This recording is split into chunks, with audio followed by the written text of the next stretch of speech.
इस प्रकार से वशिष्ठ जी ने यहाँ पर राम जी को ये उपदेश दिया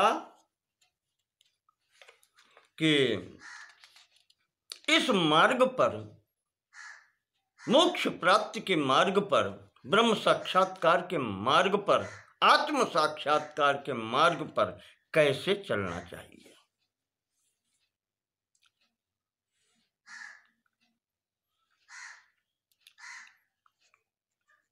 अब आगे राम जी पूछते हैं, भगवान जैसे आपने बताया पहले कि महाप्रलय संपत्तो, जब महाप्रलय होती है अर्थात ये दृश्य प्रपंच ओझल हो जाता है दृश्य से, और उस पूर्ण परात्पर परब्रह्म परमात्म सत्ता का साक्षात्कार हो जाता है और एकाकार हो जाता है। अहम त्वम भी समाप्त होकर के केवल एक रह जाता है।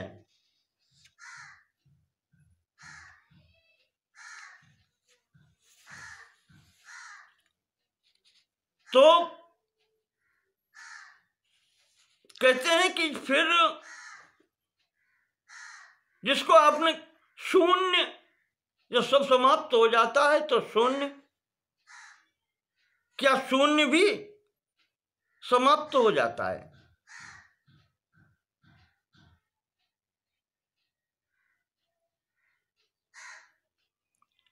जब अब प्रपंच में सूर्य भी है, चंद्रमा भी है, आकाश भी है, ये सब है और सब समझ जाकर के एकाकार हो गया उस परमात्मा सत्ता में, अहम तुम भी सब उसी में एकाकार हो गया। तो जिसे शून्य कहते हैं, शून्यता या शून्यता का मतलब स्थान का अभाव, भास्वरता, ये प्रकाश, वो तो ज्ञान स्वरूप है, कहते ज्ञान ही प्रकाश है। और आप कह रहे हैं इधर न तत्र सूर्यो भाति न चंद्रो न तारकः, सूर्य चंद्र तारागण कुछ नहीं, सब प्रपंच लीन हो जाता है। तो कहते हैं ये प्रकाश समाप्त क्यों नहीं होता, शून्यता समाप्त क्यों नहीं होती, ये सब ऐसा क्यों नहीं होता?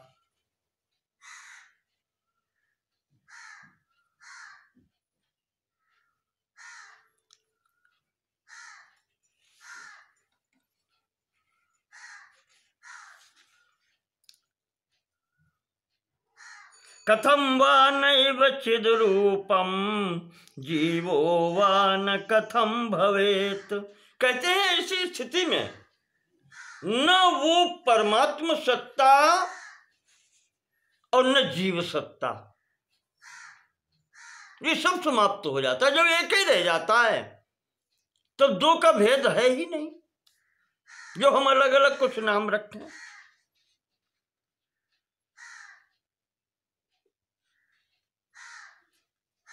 ये जो स्थितियां बताई जाती हैं अलग अलग, महाराज फिर इसमें भ्रम हो जाता है, फिर भ्रम हो जाता है।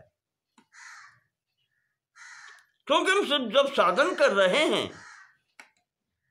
और साक्षात्कार करते हैं तो ये साक्षात्कार करना, ये दर्शन करना जो क्रिया है वो भी अलग है। दृश्य से, दृश्य की स्थिति है तो दृष्टा है, और चलो दृश्य समाप्त हुआ तो वो जो समझ में आता है दर्शन क्रिया तो रह जाती है।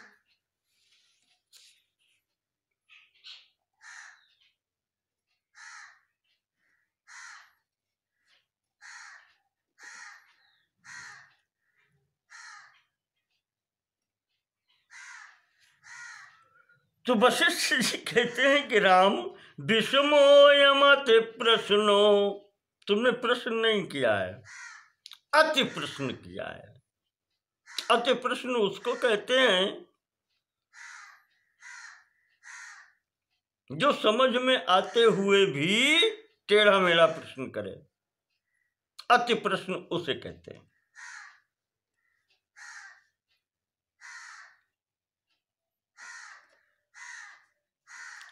तो विषमोऽयम्,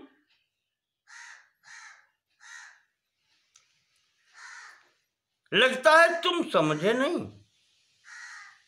विषमः अयम् अति प्रश्नो भवता समुदाहृता।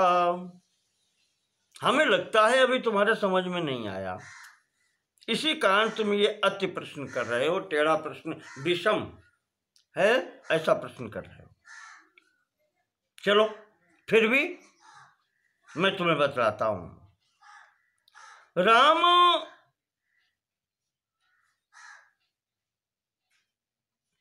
अनुत्कीर्णा, जो तुमने कहा है, महाकल्प कल्पांत संपत्तौ यत्तत् सद अवशिष्यते। महाप्रलय के अंत में या महाकल्प के अंत में, कल्प ब्रह्मा जी का एक दिन, महाकल्प मान लें पूरी आयु, उसके अंत में सत्ता एक रह जाती है। यह तद जो रह जाता है वो हो क्या है? सद अवशिष्यते, सत्य सत्ता मात्र रह जाती है एक। तद राम न यथा शून्यम, राम उसे फिर हम शून्य नहीं कह सकते। एक बात बताएं, दर्शन की बहुत विचित्र बात है। संभवतः मुझे ध्यान आता है हमारे पुरी के शंकराचार्य जी वर्तमान जो हैं स्वामी निश्चलानंद सरस्वती, उन्होंने इस पर कोई पुस्तक लिखी है, अभी देखने को नहीं मिल पाई पर सुना है। हमारे शास्त्र के अनुसार शून्य और एक, ये जो दो संख्याएं कही जाती हैं, इनका तात्पर्य एक ही है।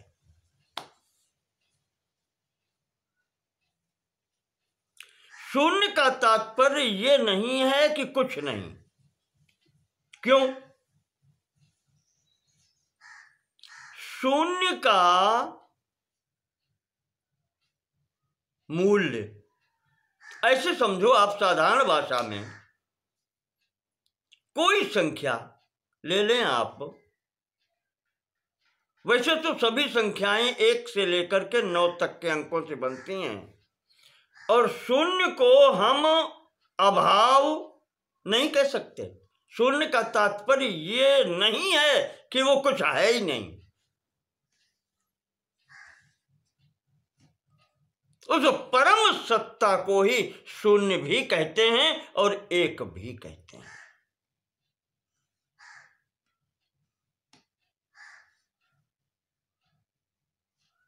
जब उसका साक्षात्कार होता है तब वो एक है, और जब वो निर्गुण निराकार स्वरूप में होता है वही शून्य है।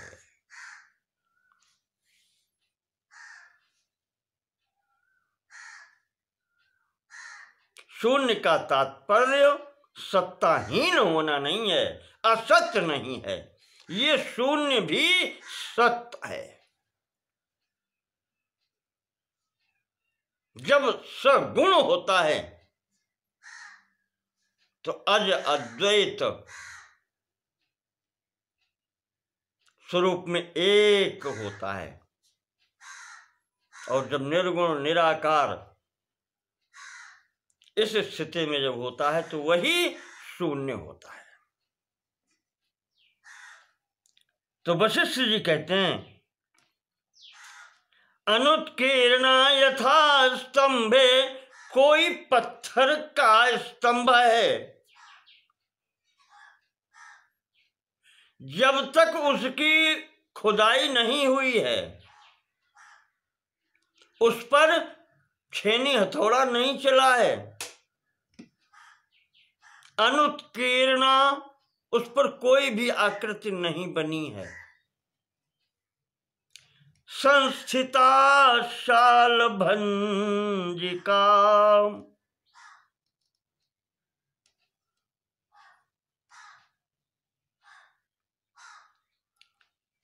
तो ऐसी अवस्था में, अर्थात उसमें अब आकृति नहीं है, पर जब छेनी हथौड़ा चल करके उसी में जब मूर्ति का आकार, वो प्रस्तर खंड पत्थर का वो स्तंभ ले लेता है, कोई आकृति बन जाती है, जिसको विग्रह कहते हैं, जिसको मूर्ति कहते हैं। बस इस अवस्था में, आकृति सहित अवस्था में वो एक है, और जब तक वो पूर्ण शिलाखंड प्रस्तरखंड आकृति नहीं लिए हुए है, तब तक वो आकृति उस शिलाखंड के अंतर्गत ही है। यही शून्य की स्थिति है कि उसमें आकृति उत्कीर्ण नहीं है। अनुत्कीर्णा यथा स्तंभे, संस्थिता शालभंजिका,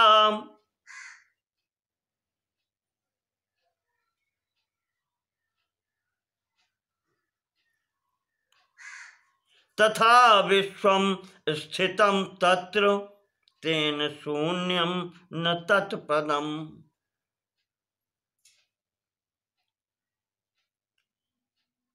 तो इस स्थिति में अगर कहें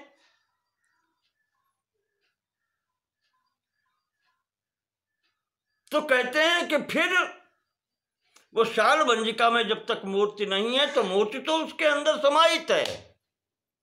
ऐसे ही उस परमात्मा सत्ता के अंतर्गत ये समस्त विश्व समाहित है, इसलिए उसको शून्य भी नहीं कह सकते। देखें आप, दोनों बातें हैं। हमें तो जब तक मूर्ति नहीं दिखलाई पड़ रही तब तक हम शून्य कह देते हैं,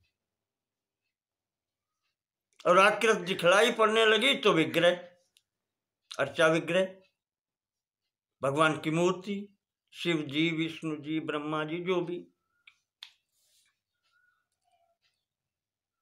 तो ऐसे यहां पर वशिष्ठ जी कह रहे हैं कि अगर उसमें कोई आकृति नहीं दिखलाई पड़ रही है, वो परमात्मा सत्ता निर्गुण निराकार है, तो उसको हम शून्य नहीं कह सकते।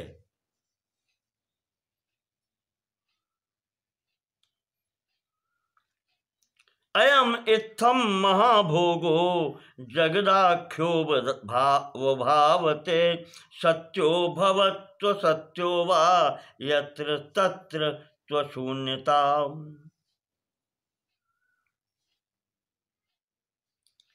तो उसे चाहे शून्य आप कह लो या एक कह लो, पर वो होता अशून्य ही है, अर्थात वो है एक ही। उसी को चाहे शून्य कहो और चाहे अशून्य कहो। तो दोनों भाव उसमें होते हैं, इसलिए शून्य का तात्पर्य अभाव नहीं है। शून्य का भी भाव है, और अगर भाव है तो वो फिर एक ही है। अनुत्कीर्णा यथा स्तंभा,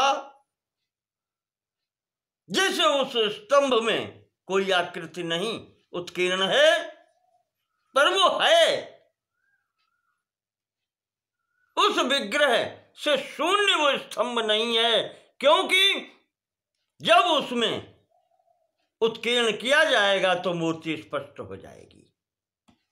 तो एक और शून्य एकाकार है।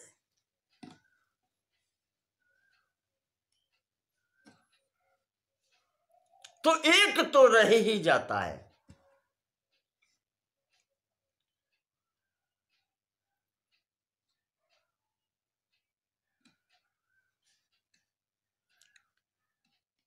तो इसी प्रकार से वो ब्रह्म पद, वो परमात्मा शक्ति इस संपूर्ण दृश्य से, विश्व से, जगत से शून्य नहीं है।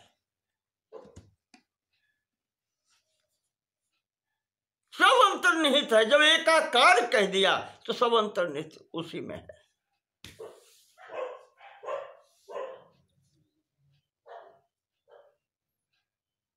ठीक यही परमात्मा शक्ति की विशेषता है कि उसमें शून्य अशून्य सब एकाकार है, एकाकार हो गया है।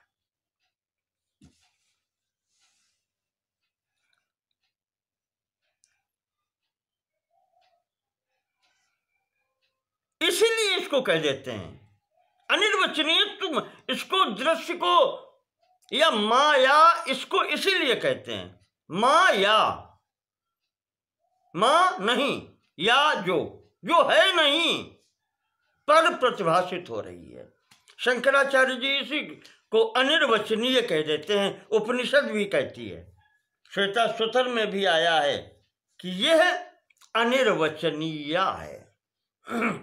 इसी कारण से ये दो प्रकार के शब्द जहां आते हैं कि है भी और नहीं भी है, इसी कारण से दो प्रकार के शब्द बोले जाते हैं।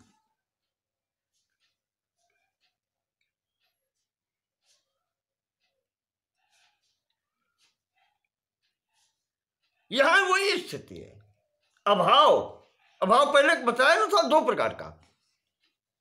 एक कहलाता है कि जैसे कह दिया कि घटा भाव, यहां घड़ा नहीं है। अब अगर घड़ा नहीं है तो कुछ तो है, हैं? कुछ तो है, पुस्तक तो है, पुस्तक भाव है। घट नहीं है पर पुस्तक है, समापन थोड़ी हो गया। ये कहलाता है अभाव। एक वस्तु का सामने न होना अभाव, पर कुछ तो है जिसका भाव है। और अत्यंता भाव की स्थिति वो होती है कि फिर कुछ है ही नहीं। ये स्थिति यहां पर बनती है।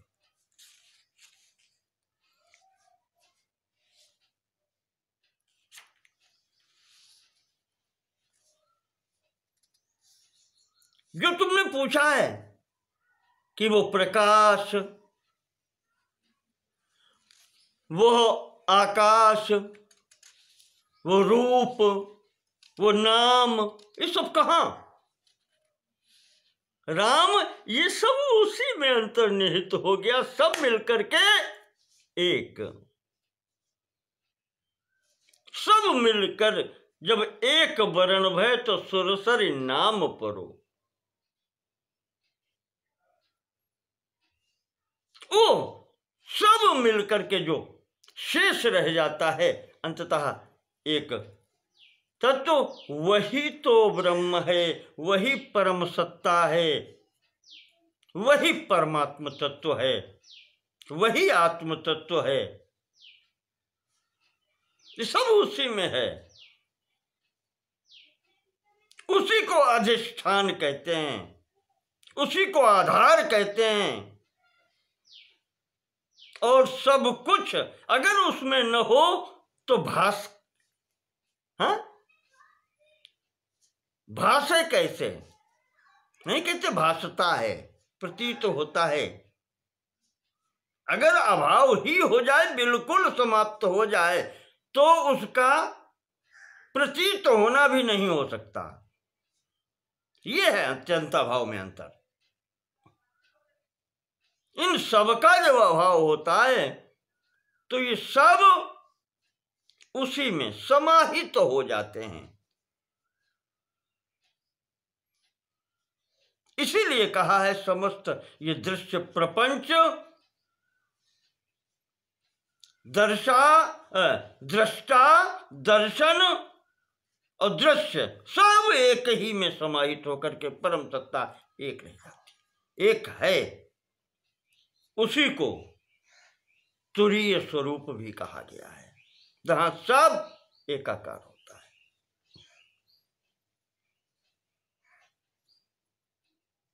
कोई आकार नहीं, उसी को पूर्ण श्रुति कहती है। पूर्णमदः पूर्णमिदं पूर्णात् पूर्णमुदच्यते पूर्णस्य पूर्णमादाय पूर्णमेवावशिष्यते। इसीलिए ये पूर्ण कहा जाता है। ऐसा कुछ भी नहीं है जो इसमें न हो, और ये ऐसा पूर्ण है कि अगर इसमें से पूर्ण निकल भी जाए तब भी पूर्ण ही रहता है। जैसे एक मैथमेटिक्स का विद्यार्थी हूं, हमारे यहां एक आता है इनफिनाइट, अनंत, और उसमें से जब इनफिनाइट ही घटा दें तो उसको हम शून्य नहीं कहते। इस दर्शन शास्त्र की परिभाषा में परब्रह्म स्वरूप वो अनंत ही रहेगा।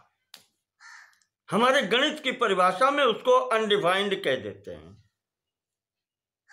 वहां उसको डिफाइन ही नहीं कर पाए, पर हमारा वैदिक साहित्य उसको डिफाइन करता है। वो परम ब्रह्म परमात्मा सत्ता पूर्णतम सत्ता ऐसी है जिसमें से पूर्ण निकाल भी लो तो भी पूर्ण बचता है, जो कि अनंत भी है, अणोरणीयान, सूक्ष्म से सूक्ष्म है, और महतो महीयान, अर्थात 0 - 0 = 0 तो लिख देते हैं, पर इसका भी तात्पर्य अभाव नहीं है, अत्यंता भाव नहीं है। और इन्फिनाइट, अनंत माइनस इन्फिनाइट,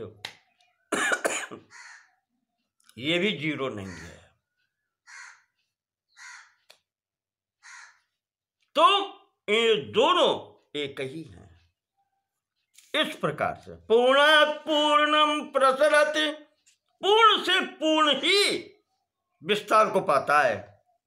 संस्थितम पूर्णमेव तत्, और जब तक इसकी स्थिति रहती है तब तक भी ये पूर्ण रहता है। इसीलिए इसको कहते हैं कि न तो ये उत्पन्न होता है न ये लीन होता है, और जब ये संगरति एक साथ संपूर्ण सिमट जाता है तभी वो एक ही रहता है, पूर्ण ही रहता है। संस्थितम पूर्णमेव तत्, उसकी स्थिति तब भी पूर्ण होती है जब एक साथ हो जाता है।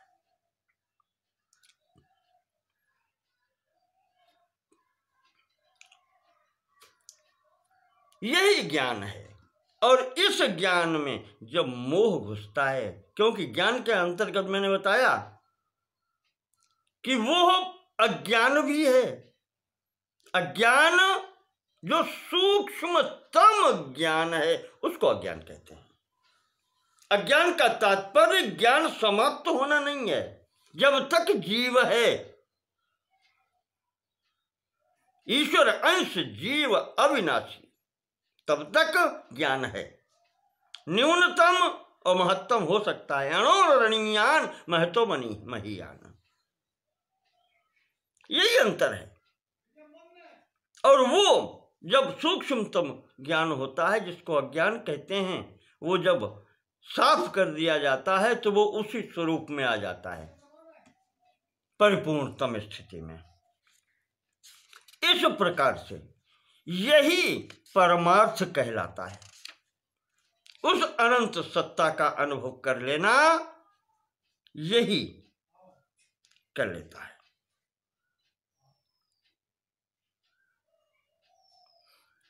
और यही पर योग वाले भी यहीं पहुंचते हैं। जब तक कुछ भी स्थिति रह जाती है, सविकल्पक समाधि में रहता है।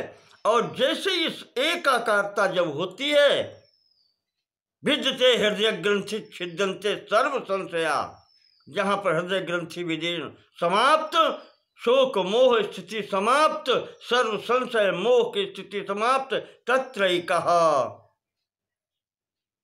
उस एक के हो जाने पर, स्थित हो जाने पर, का मोह का शोक, फिर मोह शोक कहाँ, फिर तो आनंद ही आनंद की स्थिति होती है।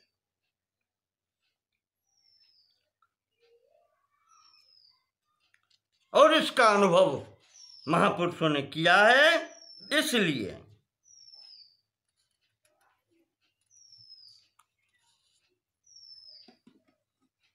ये स्वरूप होता है, अविकल्प रूपी है।